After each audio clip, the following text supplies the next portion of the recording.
Hi, Algebra 1 students. Today we're going to do adding and subtracting integers. We've actually done some things with this. We're also going to be rounding decimals. So by the end of this video, make sure to check your booklet and you're good. So go ahead and open it up. And we're actually going to start down here with the exploding dots. Um, I want to show you these two sort of problems because we did the exploding dots already, and this should make you see what's going on. So if we did 2 plus 6, well, in our ones place, we'd have 2, and then we'd have 6. So 1, 2, 3, 4, 5, 6. So for a grand total of 8, right? 2 plus 6, 8. That one's pretty easy.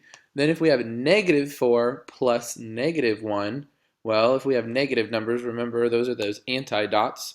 So those look like 1, 2, 3, 4. There's negative 4. And we have negative 1 for a grand total of negative 5.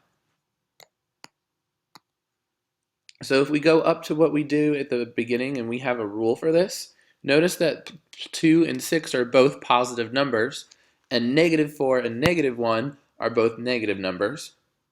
So if we have the same sign, they're both positive or they're both negative, and we're adding, we add.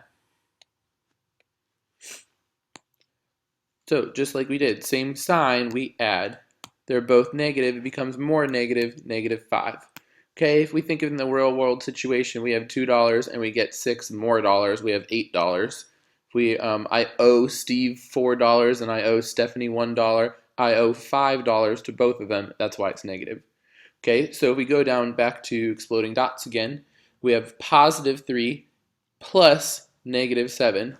So if we've got 1, 2, 3, and we have negative 7, 1, 2, 3, 4, 5, 6, 7.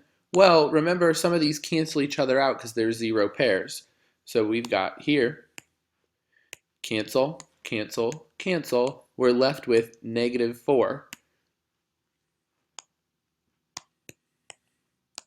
Same thing over here. We got 5 minus 2. 1, 2, 3, 4, 5. And then we're going to take 2 away. So if we think of it like minus 2, minus 1, minus 2. And you can see the cancellation. So now we have 3. So if we go back up to our table and we look at the rule, with different signs, we subtract and keep the larger sign. So if we think about this one, we have different signs. We have a positive 3 and a negative 7, so we're going to subtract. So we have 7 minus 3, whichever way you think about it. Since the 7 is bigger, we have negative 4. We keep the sign of the larger one, and you can see why that works with the exploding dots. 5 minus 2, just 3. We know that one. That one's pretty easy. But if we think of it in our rules, we have a different sign. This is positive, this is negative. When we're putting them together, we keep the sign of the larger one, which was 5, so it was a positive 3. So we can think about the situation as I have $3 and I owe Chris 7.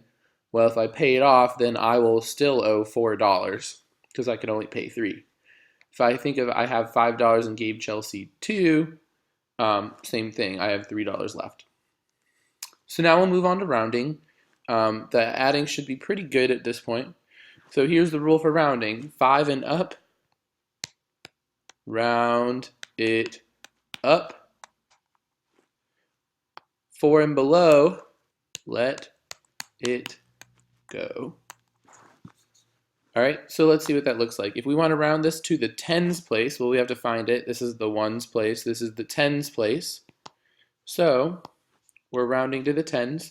We look at the next number, which is a 4. It's 4 and below, so we'll let it go. We'll round it to 7, 10. Okay, we're not caring about the next number.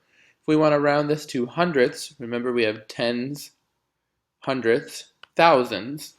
So if we're looking at the hundredths, then we look at that next place. So we're looking at this 6.